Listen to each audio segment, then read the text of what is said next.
Hamas held 3 female hostages in UN shelters. The hostages said they were kept captive among displaced Gazans, per Israel Channel 13 News. Now let's be clear. A UN shelter served as a military base. Hostages are likely being held captive in the UN shelters right now. This precedent threatens humanitarian workers' efforts everywhere. Do you know who runs Hamas UN shelters? You got it. Hamas UN Front, UNRWA. UNRWA is the UN special agency run by and for Palestinians, and of course, Hamas. UNRWA boasted that it runs all UN shelters. Remarkably, not one of UNRWA's supposed aid workers reported hostages hidden in UN shelters. Not one of UNRWA's supposed aid workers reported that Hamas was operating in the UN shelters. Remember, UNRWA has thousands of Hamas on staff, including October 7th murderers. UNRWA educated most Gazans, including October 7th murderers. Some UNRWA leaders are also Hamas leaders, and UNRWA diverted over $1 billion to Hamas since the October 7th murders. Sweden, the Netherlands, and now the US have defunded UNRWA. Switzerland and others are in the process. UNRWA is not an aid organization. It is a Hamas front. So tell your leaders, defund UNRWA. Do you know where else Hamas held hostages? The answer won't surprise you. Captured Hamas murderers confessed. Hostages were held in the Gaza hospital Israel just raided. Several Hamas terrorists caught last month said that hostages were held at different times at the Kamal Adwan hospital, per an exclusive Fox digital report. You may remember 3 weeks ago that the UN objected to Israel's troops entering the hospital. Wondered why? Now you know. World Health Organization's Dr. Tedros demanded that Israel release Kamal Adwan Hospital's director, Dr. Hossam Abu Safiya, who is also a colonel in Hamas. This is the same Colonel Abu Safiya who was caught with 240 Hamas and Islamic Jihad terrorists in his hospital. 15 of them at least took part in the October 7th massacre. Hamas murderers hid behind hundreds of Gazan patients, endangering them and using them cynically as human shields. The Hamas hid hostages behind hundreds of Gazan patients. You see, terrorists don't get immunity just because they hide in the basement of a hospital. Now, the interesting and curious issue is that everyone knows this is happening. And yet it appears that the UN and some Western governments choose to pretend that this is not happening and that Israel is to blame. What they're actually doing is paving the way to their own demise, as radicalism knows no boundaries, no borders, and no respect for anything or anyone. Now let's take some questions from our audience watching live on social media. Thank you, Ruth. Our first question comes from Instagram. I saw reports that Egypt moved large amounts of armored vehicles into the Sinai in areas that the Israel-Egypt peace deal forbids. What's going on there? So this is a very, very good question. It's a worrying question. Already for some time, there is an enhancement of the military build-up of the Egyptians in the Sinai Peninsula. Now, for some part of it, this was allowed by the Israeli government in order for the Egyptians to be prepared to take on the terrorist threats that are within the Egyptian realm, for example, ISIS and so on.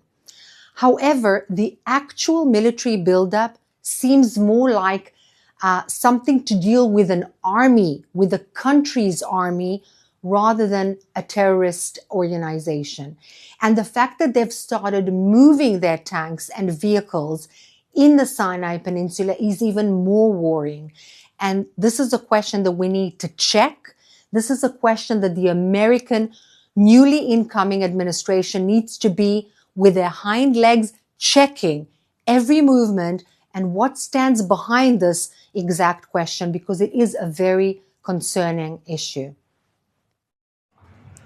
Thank you. Our next question also comes from Instagram. Qatar's prime minister just told an Israeli journalist that he wants to speed up negotiations on the next phases of the hostage ransom deal. What is Qatar's interest in this deal? Well, let's put it this way. When you allow a cat to take care of the cream, you cannot be surprised when the cream disappears. And that's exactly what is happening with Qatar. Qatar is the cat and the deal is the cream. You see, the Qataris have every interest in the deal, or the so-called deal, because it is a very, very problematic deal, which in fact makes sure that the Hamas remains in power in the Gaza Strip, gets billions of dollars to so-called rehabilitate the Palestinian Gazans in the Gaza Strip, while taking a lot of those billions of dollars in order to rebuild their strength, rebuild their military equipment and personnel, and rebuild the tunnels. That's what they will use the money for, and that's what they will use the ceasefire for. Did you notice that Iran, or the Islamic Republic of Iran, is also very happy with the deal? Why? You ask yourselves, right? Because this is a very good deal for Qatar, for the Muslim Brotherhood, for radical Islam, for Hamas, and for the Islamic Republic of Iran. And in order to make them even stronger, also in the West Bank and not only in the Gaza Strip, as Iran has been doing for the past few years, strengthening radical Islam and the Hamas and the Islamic Jihad in the West Bank. So why would Qatar want to make the deal even faster? Because they want the money to go through. They want the terrorists that are sitting in Israeli prisons, not because they are just there because Israel arrested them, but because they murdered hundreds and thousands of Israelis and they have blood on their hands. They want them released. They want a new leadership to be there in the West Bank and in the Gaza Strip. And you know, some of those terrorists will be released to East Jerusalem, to the Gaza Strip, and to the West Bank. So they have every interest for the deal to go through and to make it quicker. Why? Because it serves their precise interest of enhancing the strength of the terrorists. Thank you. Our next question comes from Javi on Instagram. Why is Israel allowing the PA, the Palestinian Authority, to monitor the Rafah crossing? Why are they being trusted? So there was a lot of pressure on Israel to accept this deal. First of all, we have the moral responsibility to bring back our hostages. Instead of pressing the Hamas, Qatar, and other factors like Egypt, the world is pressing and was pressing on the Israeli government to bring them back. But whatever happens, we have to bring them back. They are suffocating in the tunnels, they are being tortured in the tunnels, and they are being held by people who are not really people, who are acting in the worst, most heinous way towards other people. This is inhumane. So we have to do everything to bring them back. However, we do not trust the Palestinian Authority. In fact, we brought some of the Palestinian Authority to try to go into the Gaza Strip several months ago and to take care of distributing the humanitarian aid. Do you know what happened to those Palestinian Authority people? They were murdered, killed, and blown away by the Hamas because the Hamas was having none of it. You want us to believe that the Palestinian Authority is strong enough to take the place of Hamas or to stand in the face of Hamas in the Rafah crossing, in the Philadelphia crossing, within the Gaza Strip? Forget it. If anybody believes that in the international arena or in the West, it is pure naivete. They cannot do it, and the Hamas will not let them do it. And the only reason why they want this to happen is because they know that they are weak, and they will serve as a front for the Hamas still leading the Gaza Strip. Why did Israel agree? Because they have our people. We have to get our people back. Once we get them back, then we'll discuss what to do. Thank you. Our next question comes from Medina on Instagram. Yesterday, there was another terrorist attack in Tel Aviv of a stabbing by a Moroccan citizen with a U.S. green card. This is the second attack in Tel Aviv in just a week. Is Israel now ramping up its security, and what's their response? So first of all, as an Israeli and as an Israeli mom to kids who are growing up in Israel, I'm sharing the fear of many Israelis with the growing terrorism, but this is not new to us. You see, the world is not with us and not interested in understanding what people, innocent people, civilians are going through for years in Israel. Terrorist activities, terrorists cutting people, blowing themselves up in the middle of streets, in the middle of buses. This has been happening for years, not to mention rockets flying on top of people's heads in the south for over 2 decades.